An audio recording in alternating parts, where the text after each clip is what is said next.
All right, what's going on, y'all? It's your boy Rex West. You feel me? We are here. We in the sauna, in the hot box. Today what we're gonna be doing is we're gonna be. What really wanted to do was I really wanted to bring you guys just more information about what we do and what I like to do, kind of what I'm passionate about. So I wanted to bring it to y'all as well for anybody that may be interested. So today I want to be talking to you guys about filmmaking and producing. So I wanted to bring somebody on here that could talk to you guys about their story and kind of what they've been through in the industry and what they're still going through. All right, so I'm gonna bring my boy Jonathan Milton on. Let's go. What's up, my man? There you go. There you go. How you doing? I'm pretty good. I'm pretty good, man. Doing well. Okay, cool. All right, cool, man. So, um, first, I just want to say, man, it's been a pleasure to to know you, and I had a chance to work with you already. And, my experiences, everything has been really cool, and I look forward to keep going. But I really want to talk about you. So, to get going, man, honestly, just go ahead and hop right into it. Um, tell everybody about yourself. Where you from. Okay. Well, hey guys, I'm Jonathan Milton. I'm a filmmaker from Houston, Texas. I moved out here to Atlanta summer of last year. So yeah, I'm born in Houston. Basically, I always loved films since I was a little kid. I used to go to the films, to the movies every weekend, and watch a movie every weekend. But I didn't know that other people were kind of like me as far as loving films until I got older. And so when I was in college, one of my friends mentioned to me that I probably should do something in the movie industry or whatever. And I kind of like shrugged it away. But like as I got older in my 30s, I tried to do my very first film, which was a short film called "Do's and Don'ts of Dating" and "Snake in the Grass." So I did two short films back in 2017, 2018. I did two short films, and then I did my first feature film, which was The Foreign Exchange Student. Now, what I did was for my short films, I knew a photographer from high school. So I just asked him, hey, do you mind using your camera to shoot and edit a short film for me? And he was like, sure, I can try that. Yeah, sure, I can edit. And so that's how I got started in the film business by asking my friend, who's a photographer, to try to shoot a short film for me. And so, like I said, we did two short films at first, and then we did our first feature film, which was The Foreign Exchange Student. It's out now on Tubi and Fandango and like Amazon Prime, things like that. Peacock, The Foreign Exchange Student, my very first film back in 2018. So yeah, so we used like my mother's house and a high school. That's it. So the high school was like $500. The school was like for free. No, I'm sorry. The high school was $500. My house was for free. So that was all the locations that we needed. And we shot for like 15 days, 14 days, something like that. We had fun. So we slept at my mom's house. Then we woke up and shot. And we did like 8 days on, 8 days off. Then we came back and finished strong or whatever. And so, yeah, that was a very learning experience. But I learned that if I want to make it kind of further in the film business, to have an LA star sometimes attached to your film. So my very next film, the Perfect Wife, I hired Omar Gooding from a Baby Boy. I hired Sherry Johnson from Family Matters, and then I hired uh, Antoine Tanner from Coach Carter. So I had three LA stars in my second film to make sure I got good distribution to make the maximize of my money, of my investment. So yeah, so I've been doing films since 2018, and I've made about 15, 14, 15, 14, 15 films I've made, feature films I've made. And I'm so I try to make at least 3 films per year. That's my goal. But I love what I do. You know what I mean? And yeah. Okay, that's what's up. Um, so talking about like I guess the process of actually getting started. I guess a lot of people want to do it, want to make films. So the process of actually, so the like, did you use your friends, your family? Would you just put out a casting call? How that go? Okay, like for example, my first film, I put out a casting call. People emailed me. I told them to meet me at this library or whatever, and then we met, and so I held auditions at a local library. I posted it on Facebook. I posted on Instagram. Hey, come out to my auditions, and they came out and auditioned for me, and then I picked which ones I wanted for my film, and yeah, that's how it was.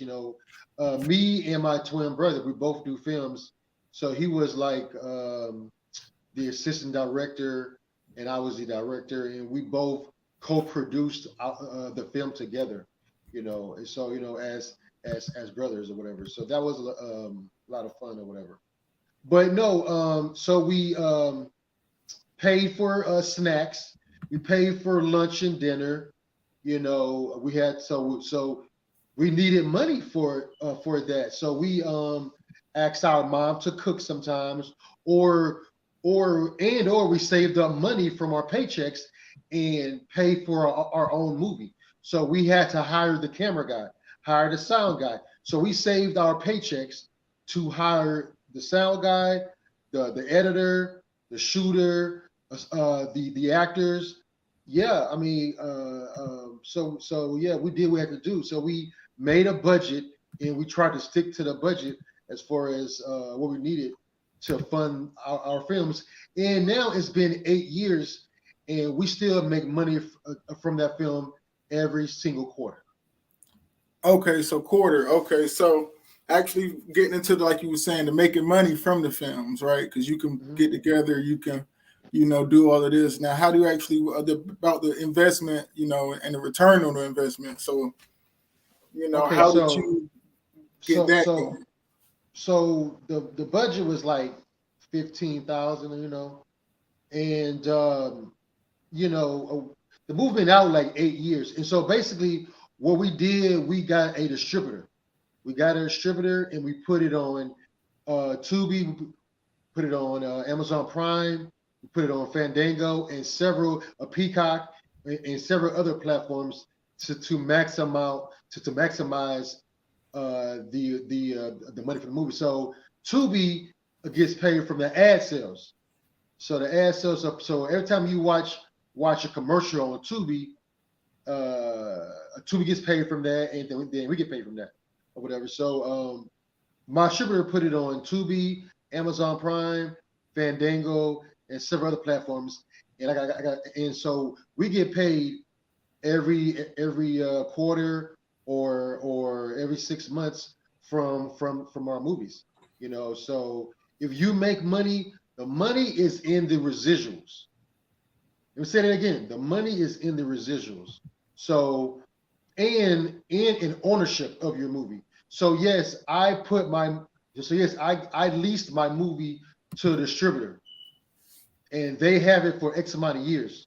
But we're partners. They get some money, I get some money from my movie. But and so I put a lot of movies out. So what's that mean? I get a lot of residuals from my movies. Now remember, the movies have to be good. You can't just put out no crap and expect to get paid from your residuals. It don't work like that. Got to be good quality movies, So with and that that's being why. said, with Mhm. that being said, have you had that experience of doing a movie and then you take it to the distributor and they felt like the quality wasn't good enough, you got to fix something, or they just didn't like it at all? Oh, for sure. Like sometimes the distributor might not like the genre movie that you have, and they want to go different. Like some distributors don't want no comedies; they just want horror or thriller. So sometimes the distributor might not take your movie because of the genre or whatever. But yes, if like some distributors will look at your movie and say, "Hey, tweak this in your film as far as the sound quality or picture quality. Tweak this and give it back to us, and then we'll take it." So sometimes you might have to fix up the quality of your movie if the distributor asks you to do that. So be prepared to tweak things if the distributor wants it. So have you gone back and like actually done like reshoots after it all? Um, I know have that's I done reshoots? something you hear I about is like, they met up and had to reshoot this and this and this or change this and this. Well, my distributor has never made me reshoot anything. No.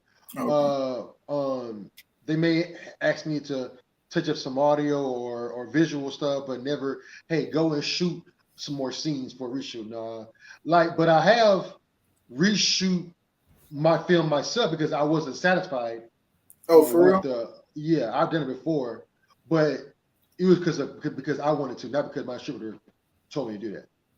Oh, okay. Well, that's smart. Yeah. Okay. Cool. Mhm. And that's good. So as far as like, when did you like? So, at what point did you transition from? Because I know you were working before.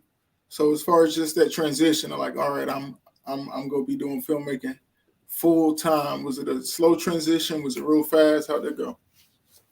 Well, it's funny you asked that question. Like, I was teaching when I did my first feature film. So I was teaching during the fall and the spring, and I made my short films in the summer. And I waited to make my first feature film during, I think, like spring break or something like that. It was so I saved up money from teaching, made my uh, made my feature film, Mm-hmm. then printed up DVDs because I was teaching, but I quit teaching to focus on doing my movies, which Okay. is crazy because I had a lucrative salary teaching, but I'll be in class thinking about my movie, like how could I improve this and that. So I said, you know what? Let me go with my passion. So I quit teaching and I started Uber driving. I started Uber driving and making movies. Okay. And what's funny was I was selling DVDs to my passenger drivers when I was Ubering them, or doing a lift, because they would ask me, "What do I do when I'm not driving?" Then, bam, I got a DVD for them, and half the time they'll buy it, Were you $5, were ten you bucks. pressuring them? Would I pressure? That pressure is a hard word. I No, I'm wouldn't say messing. pressure, but gently offering, No, that's good. I know you people know what like I to mean. support. Yeah, people like to support, especially if you got the product on hand. That's actually really smart. Yeah. Definitely, definitely. I had product on hand, so I was driving, and then I get a little $5-10 tip for my DVD.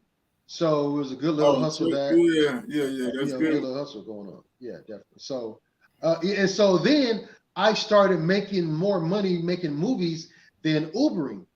So now I'm a full-time filmmaker making my movies, and now I got to where for the most part, I just produce movies and don't even have to be on set making them. I'll just hire a crew and cast to go in a city and make a movie for me, and I'll be somewhere else. I just finance the movie, but I don't have to be on set. That sounds all right. That sounds pretty Yeah. cool, honestly, right? So with that being said, like, how do you I guess even come across, your talent, at that point, as far as who you have to direct the movie or things like that, or the talent, is that still in your hands, or even like the process for casting? Okay, so if I'm just producing the movie, I'll give the director and assistant directors to hire, who they want for the most part. You know what I'm saying? As far as cast and crew, I'll let them do that, and I'll just sign the checks. You know what I'm saying, or whatever. I'll trust my director and assistant director and my crew to do what Hmm. they need to do. You Because you got know, different type of producers, right? So you'll pretty much trust them. You're not there over them. no. Oh, okay, okay. Like I may talk to them daily or every other day to see what's going on set, but for Mhm. the most part, they're doing their thing on set, and then they'll report back to me every other day or when the movie is finished. And Okay. I'm with them talking to them in pre-production as well. So I, Mhm. so I got like a gist of what's going to happen once production starts. But I'm an executive producer, so I'll just fund the movie and pay the cast and crew to do my project. Okay, cool. Okay, cool. So you in Atlanta now? Okay, what made Atlanta. you want to move to to Atlanta? You in Houston doing your thing. You successful. So that's kind of taking a leap of faith. I feel like a little bit, right? What made you want Yeah, like well, I lived in Houston my whole life, and I just moved to Atlanta last summer, and I moved because Atlanta is a nice city, and I've been wanting to move here for years since I was like a college kid or whatever. And so I said, well, I'm getting older. Let me go ahead and move to Atlanta. And then I knew that Atlanta had a good booming movie scene or whatever. So that was a plus. I moved here for the city, but it was a plus to just have the time to do movies out here in Atlanta. So I started going to different little screenings in Atlanta, and that's how I met you. Going to little screenings in Atlanta, meeting different actors and directors and things like that. So basically, I want to bring movies to Atlanta that I to? did in Houston. So my little niche is small indie black films or whatever, mostly thriller drama based. Sometimes erotic thriller drama based or whatever. But that's my little niche. So I don't make it for a huge amount of money, but I make it for my niche audience, and I'm very successful doing that. So basically, like what people probably don't know is that you like right. You say you make small movies and you're very successful. It's not like you have big movies in theaters or things like that, and it's not just like there's a middle area where you can be very successful and making your movies independently without it being a big name where you're having huge actors in it at the same time. Correct. Hmm. Yeah, so I do use LA actors Hmm. sometimes in my movies. Like for example, I told you about my second film, The Perfect Wife. I Hmm. had Omar Gooding, Sherry Johnson, and Antoine Tanner. Antoine Omar, Tanner, yeah, Omar Gooding I from remember, Baby yeah, I've Boy. been watching him since like Wild and Crazy Kids, like, and Yeah, I then of know, course right? in Baby Boy, Baby on Boy, Smart yeah, Guy. smart guy. Yeah, Yep. very, very, very talented brother. Very cool, Hmm. down to earth brother. And I got him through Sherry Johnson. Now Sherry Johnson played Lola Winslow's best friend Maxine in Family Matters, Hmm. and so I got Omar through her, and then also through her I got Antoine Tanner. Antoine Tanner, he was in the movie Coach Carter. Coach Coach Carter. Yep. Carter with Samuel Jackson.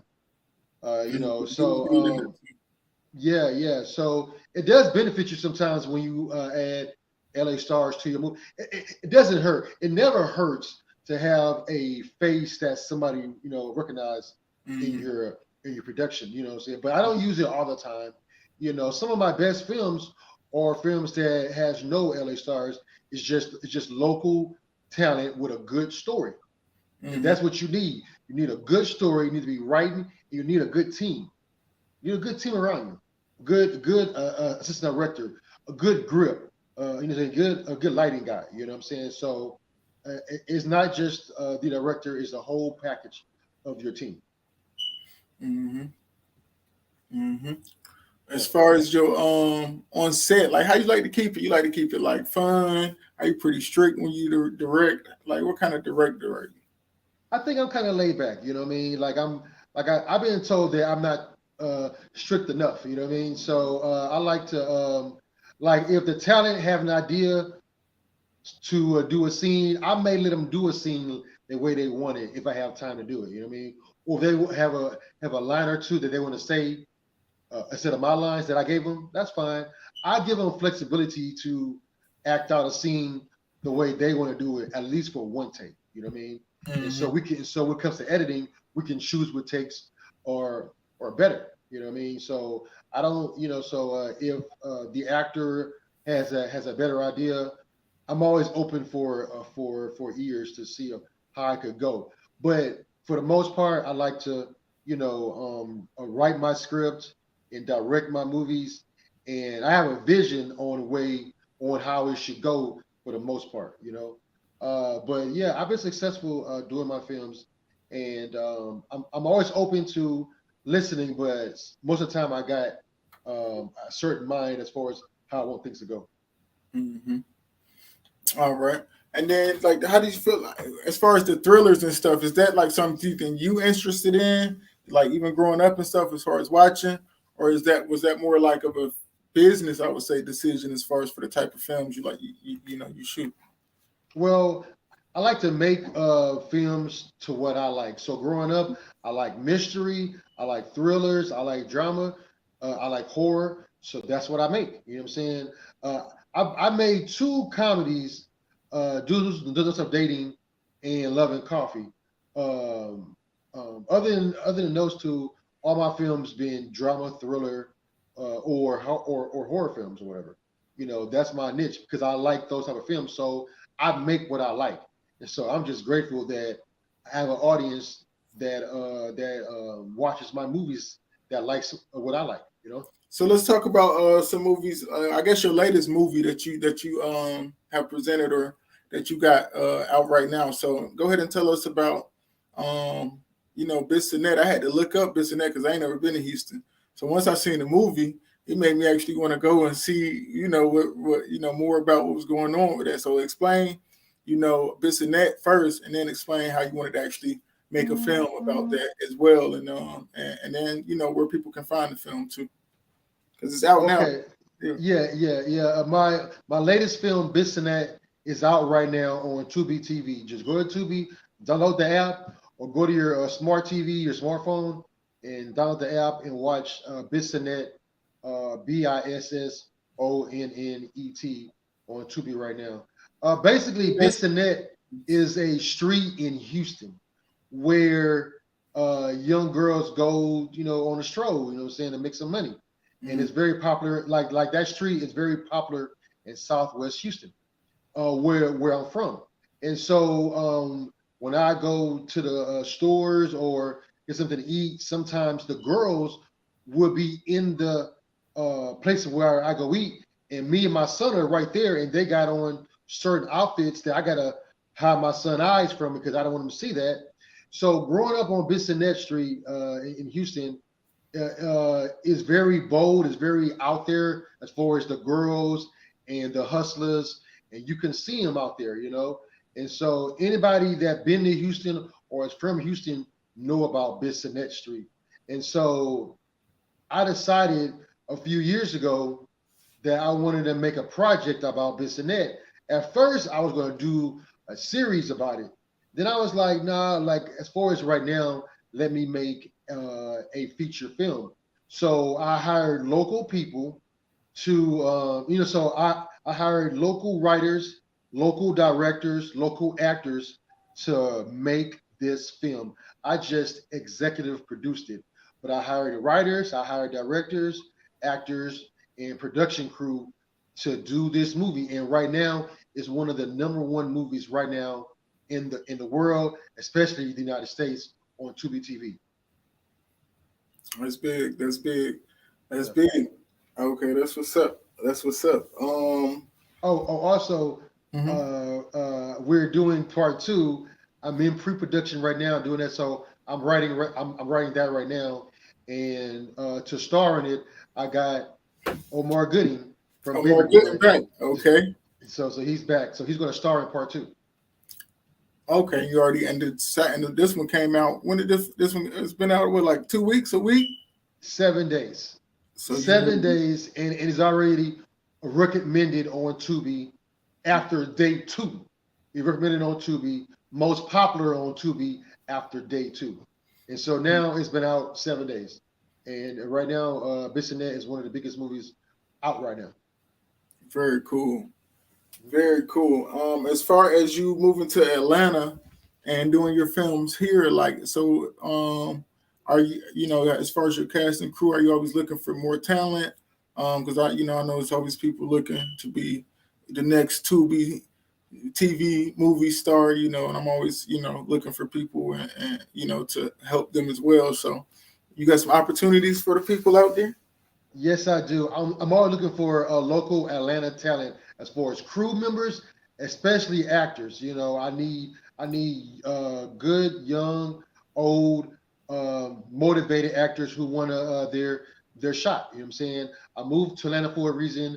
I want to start making indie films right here in Atlanta. I've already made two. I'm making my third one in a couple of weeks, and I'm always looking for new talent because I want to do 3 to 4 feature films per year right here in Atlanta. So I'm always looking for new talent. Please hit me up at info underscore D as in dog B studios. D as in dog, B as in boy studios. So info underscore DB studios at yahoo.com. Please email me. Um, you can find me on Instagram at Deal Breaker Studios. Find me on Facebook at Deal Breaker Studios. So that's my email. That's my Instagram, Facebook, Deal Breaker Studios. Just hit me up and let's make a movie. Okay, we making movies. That's how it's going. Okay, cool, man. All right, well, appreciate you, my boy. I appreciate you, man. I'll see you on set soon, man. You know what I'm For saying? I'll real. see you on set, man, soon, I man. thought it was gonna be look today. Look, we good. Yeah, I know, right? Plus you today, man. But got a lot of Yeah, things going on. Let's back it up a couple weeks out. You know what I'm saying? man, We we can come back good. at We it. good. I'm looking forward to it. I've definitely had a good time. You feel me? So, man, we will Yes. catch y'all. We will catch y'all next time. Thank you, Jonathan, for real, for telling your story. Y'all need to watch this because the man got game as far as how to distribute and and do your movies. So appreciate that, and we'll check y'all next time. Peace. Yes, sir. Peace out. Peace. Mhm.